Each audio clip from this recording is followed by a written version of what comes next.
दोस्तों, foreign exchange market, जिसे अक्सर फॉरेक्स कहा जाता है, एक बहुत बड़ा ग्लोबल मार्केट प्लेस है जहां करेंसीज की खरीद फरोख्त होती है।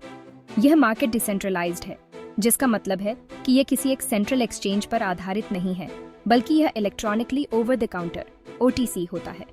यह दुनिया का सबसे बड़ा और सबसे ज्यादा लिक्विड फाइनेंशियल मार्केट है, जो हफ्ते में 5 दिन 24 घंटे काम करता है। इसका मतलब है कि जब एक ट्रेडिंग सेशन बंद होता है तो दूसरा शुरू हो जाता है, जिससे यह मार्केट कभी सोता नहीं है।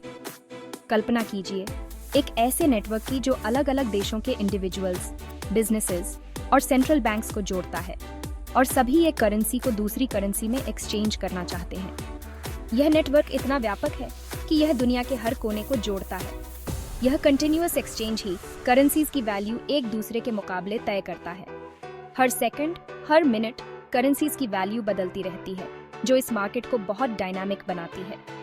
जब इंडिया की कोई कंपनी जर्मनी से मशीनरी खरीदना चाहती है, तो उसे परचेस पूरी करने के लिए यूरोस की जरूरत होती है। यह डिमांड फॉरेक्स मार्केट में यूरोस की वैल्यू को प्रभावित करती है। यूरोस की इस डिमांड की वजह से फॉरेक्स मार्केट में इंडियन रूपी के मुकाबले उनकी वैल्यू 12 चढ़ जाती है। इसी तरह अगर यूरोस की सप्लाई 12 चढ़ जाए और डिमांड कम हो जाए तो उनकी वैल्यू गिर सकती है। सप्लाई और डिमांड का यह कांस्टेंट इंटरप्ले ही करेंसी वैल्यूएशंस के पीछे की असली ड्राइविंग फोर्स है। यह मार्केट पार्टिसिपेंट्स को अपॉर्चुनिटीज और रिस्क दोनों प्रदान करता है। फॉरेक्स मार्केट की असली सिग्निफिकेंस इंटरनेशनल ट्रेड और इन्वेस्टमेंट को आसान बनाने में इसके रोल में है। यह बिजनेसेस को ग्लोबल मार्केट में सीमलेसली ऑपरेट करने में मदद करता है। यह बिजनेसेस को करेंसी फ्लक्चुएशन से जुड़े रिस्क्स को मैनेज करने के लिए एक प्लेटफॉर्म प्रोवाइड करता है। हेजिंग स्ट्रैटेजीज का उपयोग करके कंपनीज अपने फाइनेंशियल एक्सपोजर को मिनिमाइज कर सकती हैं। इसे इंटरकनेक्टेड बैंक्स, फाइनेंशियल इंस्टीट्यूशंस और इंडिविजुअल ट्रेडर्स के एक विशाल ग्लोबल नेटवर्क के रूप में सोचें, जो सभी करेंसीज खरीद और बेच रहे हैं। यह नेटवर्क इतना कॉम्प्लेक्स है कि इसमें हर पार्टिसिपेंट का रोल महत्वपूर्ण है। फॉरेक्स मार्केट का स्केल सचमुच बहुत बड़ा है, जहां हर दिन ट्रिलियंस ऑफ डॉलर्स का लेन देन होता है। ये वॉल्यूम इसे दुनिया का सबसे एक्टिव और लिक्विड मार्केट बनाता है। यह लिक्विडिटी इसे लार्ज फाइनेंशियल इंस्टीट्यूशंस और इंडिविजुअल ट्रेडर्स दोनों के लिए आकर्षक मार्केट बनाता है, जो करेंसी फ्लक्चुएशन से प्रॉफिट कमाना चाहते हैं। चाहे आप एक सीजन ट्रेडर हो या एक बिगिनर, फॉरेक्स मार्केट में अपॉर्चुनिटीज की कोई कमी नहीं है। फॉरेक्स मार्केट में करेंसीज की ट्रेडिंग हमेशा पेयर्स में होती है। यह पेयर्स सिस्टम ट्रेडिंग को सिंप्लीफाई करता है और एक करेंसी की वैल्यू को दूसरी करेंसी के कॉन्टेक्स्ट में क्लियरली डिफाइन करता है। जब आप EUR USD जैसा करेंसी पेयर देखते हैं, तो यह यूरो EUR और US डॉलर USD के बीच के एक्सचेंज रेट को रिप्रेजेंट करता है। यह रेट फ्लक्चुएट करता है based on market conditions, economic indicators और जियोपॉलिटिकल इवेंट्स। पहले लिखी गई करेंसी, इस केस में EUR, बेस करेंसी कहलाती है, जबकि दूसरी USD क्वोट करेंसी होती है। बेस करेंसी हमेशा एक यूनिट के रूप में होती है और क्वोट करेंसी बताती है कि उस एक यूनिट की वैल्यू कितनी है। ये पेयरिंग दर्शाता है कि बेस करेंसी की एक यूनिट खरीदने के लिए क्वोट करेंसी की कितनी ज़रूरत होती है। ये कंसेप्ट ट्रेडिंग डिसीजंस को आसान बनाता है और ट्रेडर्स को मार्केट ट्रेंड्स को समझने में मदद करता है। उदाहरण के लिए, अगर EUR USD एक्सचेंज रेट 1.10 है, तो इसका मतलब है कि एक यूरो को 1.10 US डॉलर्स में एक्सचेंज किया जा सकता है। यह रेट कंटिन्यूअसली चेंज होता रहता है, जिससे ट्रेडिंग अपॉर्चुनिटीज अराइज होती है। करेंसी पेयर्स को मेजर्स, माइनर्स और एक्सोटिक्स में बांटा गया है। यह क्लासिफिकेशन ट्रेडिंग स्ट्रैटेजीज को रिफाइन करने में मदद करता है और रिस्क मैनेजमेंट को इम्प्रूव करता है। मेजर पेयर्स में US डॉलर और एक और मेजर करेंसी शामिल होती है, जैसे कि यूरो, जापानीज येन या ब्रिटिश पाउंड। ये पेयर्स सबसे ज्यादा ट्रेडेड होते हैं और इनकी लिक्विडिटी सबसे ज्यादा होती है। इन पेयर्स की सबसे ज्यादा एक्टिवली ट्रेडिंग होती है और इनमें हाई लिक्विडिटी होती है। हाई लिक्विडिटी का मतलब है कि इन पेयर्स को आसानी से और कम स्प्रेड्स के साथ ट्रेड किया जा सकता है। दूसरी ओर माइनर्स में US डॉलर को छोड़कर दो मेजर करेंसीज के बीच का पेयरिंग होता है। ये पेयर्स भी काफ़ी ट्रेडेड होते हैं, लेकिन इनकी लिक्विडिटी मेजर्स के मुकाबले कम होती है। उदाहरण के लिए EUR GBP, GBP JPY और AUD NZD। ये पेयर्स रीजनल इकोनॉमिक कंडीशंस और पॉलिटिकल इवेंट्स से प्रभावित होते हैं। अंत में एक्सोटिक करेंसी पेयर्स में एक मेजर करेंसी और एक डेवलपिंग या इमर्जिंग इकोनॉमी की करेंसी होती है, जैसे कि USD-INR या EUR-TRY। ये पेयर्स ट्रेडिंग के लिए चैलेंजिंग हो सकते हैं। इन पेयर्स में आमतौर पर मेजर्स और माइनर्स के मुकाबले लिक्विडिटी कम और स्प्रेड्स ज़्यादा होते हैं। इसलिए इन पेयर्स में ट्रेडिंग करते समय एक्स्ट्रा कॉशन की ज़रूरत होती है। US डॉलर का ग्लोबल फाइनेंशियल सिस्टम में एक यूनिक पोजीशन है। ये दुनिया की प्राइमरी रिजर्व करेंसी है, जिसका मतलब है कि दुनिया भर के सेंट्रल बैंक्स अपने फॉरेन एक्सचेंज रिजर्व्स में बहुत ज़्यादा अमाउंट में US डॉलर्स रखते हैं। ये डोमिनेंस यूनाइटेड स्टेट्स की बड़ी और स्टेबल इकोनॉमी, उसके वेल डेवलप्ड फाइनेंशियल मार्केट्स और US डॉलर की हिस्टोरिकल स्टेबिलिटी की वजह से है। रिजर्व करेंसी के रूप में US डॉलर का रोल उसे इंटरनेशनल ट्रेड और फाइनेंस में बहुत ज़्यादा इन्फ्लुएंस देता है। ज़्यादातर कमोडिटीज जैसे कि ऑयल और गोल्ड की प्राइसिंग US डॉलर्स में होती है, जो इसे कई इंटरनेशनल ट्रांजैक्शंस के लिए डिफ़ॉल्ट करेंसी बनाता है। यह wide spread use US dollars की कांस्टेंट डिमांड क्रिएट करता है, जिससे इसकी वैल्यू बढ़ाती है। इसके अलावा US डॉलर दूसरी करेंसीज के लिए बेंचमार्क का काम करता है। इसकी वैल्यू में फ्लक्चुएशंस का ग्लोबली एक्सचेंज रेट्स पर इम्पैक्ट पड़ सकता है। उदाहरण के लिए US डॉलर के स्ट्रांग होने से दूसरी करेंसीज डिप्रिशिएट हो सकती हैं, जिससे उन देशों में ट्रेड बैलेंसेस और इकोनॉमिक ग्रोथ पर असर पड़ता है। Section 4, the euro a unified force.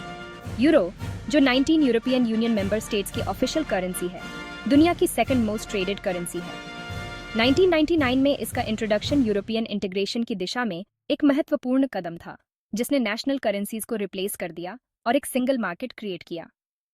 Eurozone, जैसा कि इसे कहा जाता है, ग्लोबल इकोनॉमी के एक सब्सटैंशियल पोर्शन को रिप्रेजेंट करता है, जो यूरो को फॉरेक्स मार्केट्स में एक मेजर प्लेयर बनाता है। यूरोपियन सेंट्रल बैंक या ECB यूरो को मैनेज करता है, मॉनेटरी पॉलिसी सेट करता है और करेंसी की स्टेबिलिटी को ओवरसी करता है। यूरो की स्ट्रेंथ यूरोजोन की इकोनॉमिक पावर, इसके लार्ज ट्रेडिंग वॉल्यूम और रिजर्व करेंसी के रूप में इसके रोल में निहित है। ये इन्वेस्टर्स को US डॉलर का एक वायबल अल्टरनेटिव प्रोवाइड करता है, खासकर ग्लोबल अनसर्टेनिटी के समय। यूरो की वैल्यू कई फैक्टर्स के बेस पर फ्लक्चुएट होती है, जिसमें यूरोजोन का इकोनॉमिक डेटा, दूसरी मेजर करेंसीज के साथ इंटरेस्ट रेट डिफरेंशियल्स और यूरोपियन यूनियन के भीतर पॉलिटिकल डेवलपमेंट्स शामिल हैं। अर्ली 2010s में सॉवरेन डेट क्राइसिस जैसी घटनाओं ने इकोनॉमिक और पॉलिटिकल शॉक्स के प्रति यूरो की सेंसिटिविटी को डेमोन्स्ट्रेट किया। Section 5, the Japanese yen safe heaven in times of uncertainty. Japanese yen, जिसे अक्सर फॉरेक्स मार्केट्स में JPY कहा जाता है, एक और प्रोमिनेंट करेंसी है जिसका एक डिस्टिंक्ट रोल है। यह करेंसी न केवल एशिया में बल्कि पूरे विश्व में एक महत्वपूर्ण भूमिका निभाती है। जापान की मजबूत इकोनॉमी और एक मेजर एक्सपोर्टर के रूप में उसकी स्टेटस येन की ग्लोबल सिग्निफिकेंस में कंट्रीब्यूट करती है। जापान की इकोनॉमी हाईटेक प्रोडक्ट्स और ऑटोमोबाइल्स के एक्सपोर्ट पर हेविली निर्भर करती है, जो येन की डिमांड को बढ़ाता है। हालांकि येन की सबसे दिलचस्प कैरेक्टरिस्टिक्स में से एक सेफ हेवन करेंसी के रूप में इसकी रेप्यूटेशन है। ये रेप्यूटेशन समय के साथ और भी मजबूत हुई है। ग्लोबल इकोनॉमिक या जियोपॉलिटिकल टर्मोइल के समय इन्वेस्टर्स जापानीज येन की तरफ एक सेफ बेट के रूप में भागते हैं। यह ट्रेंड कई दशकों से देखा जा रहा है। यह फिनोमिनन कई फैक्टर्स से उपजा है, जिसमें जापान का बड़ा करंट अकाउंट सरप्लस, उसका स्टेबल पॉलिटिकल एनवायरनमेंट और उसके लो इंटरेस्ट रेट्स शामिल हैं। जापान की गवर्नमेंट और सेंट्रल बैंक की पॉलिसीज भी येन की स्टेबिलिटी में महत्वपूर्ण भूमिका निभाती हैं। जब अनसर्टेनिटी ग्लोबल मार्केट्स को अपनी चपेट में ले लेती है, तो येन की स्टेबिलिटी इसे रिस्क अवर्स इन्वेस्टर्स के लिए एक अट्रैक्टिव ऑप्शन बना देती है। यह स्टेबिलिटी इन्वेस्टर्स को एक सेंस ऑफ सिक्योरिटी प्रदान करती है। सेफ्टी के लिए यह भागम भाग येन की वैल्यू में तेजी ला सकता है, भले ही मार्केट टर्मोइल पैदा करने वाली घटनाओं का जापान से कोई लेना देना ना हो। यह येन की डिमांड को अचानक बढ़ा सकता है। उदाहरण के लिए 2008 फाइनेंशियल क्राइसिस के दौरान येन ने सिग्निफिकेंट अप्रिशिएशन एक्सपीरियंस किया, क्योंकि इन्वेस्टर्स ने दूसरी मार्केट्स में वॉलेटिलिटी से बचने के लिए उसमें रेफ्यूज तलाशा। ये एक क्लासिक एग्जाम्पल है कि कैसे येन एक सेफ हेवन करेंसी के रूप में काम करता है। यह safe haven status global financial landscape में येन की यूनिक पोजीशन को रेखांकित करता है। यह स्टेटस येन को एक महत्वपूर्ण और रिलायबल करेंसी बनाता है, खासकर उन समयों में जब बाकी मार्केट्स में अनसर्टेनिटी होती है। Section 6, the British pound a legacy currency.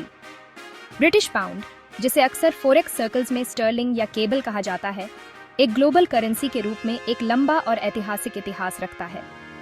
British empire के समय में दुनिया की डोमिनेंट करेंसी रह चुका पाउंड आज भी फॉरेक्स मार्केट्स में एक मेजर प्लेयर बना हुआ है।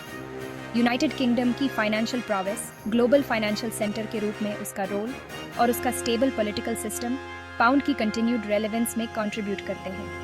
बैंक ऑफ इंग्लैंड, जो यूके का सेंट्रल बैंक है, ब्रिटिश पाउंड को मैनेज करता है, इंटरेस्ट रेट सेट करता है और मॉनेटरी पॉलिसी को ओवरसी करता है। पाउंड की वैल्यू कई फैक्टर्स से इन्फ्लुएंस होती है, जिसमें यूके का इकोनॉमिक डेटा, दूसरी मेजर करेंसीज के साथ इंटरेस्ट रेट डिफरेंशियल्स और पॉलिटिकल डेवलपमेंट्स, खासकर रीसेंट ईयर्स में ब्रेक्सिट से रिलेटेड, शामिल हैं। मार्केट सेंटिमेंट और इकोनॉमिक प्रॉस्पेक्ट्स के बेस पर पाउंड की वैल्यू में काफ़ी फ्लक्चुएशन आ सकती है। उदाहरण के लिए, यूरोपियन यूनियन छोड़ने के यूके के डिसीजन से पाउंड के एक्सचेंज रेट में वॉलेटिलिटी भी आ गई, क्योंकि इन्वेस्टर्स ब्रेक्सिट के पोटेंशियल इकोनॉमिक इम्प्लीकेशन से जूझ रहे थे। इन फ्लक्चुएशंस के बावजूद British pound global forex market का एक की कंपोनेंट बना हुआ है।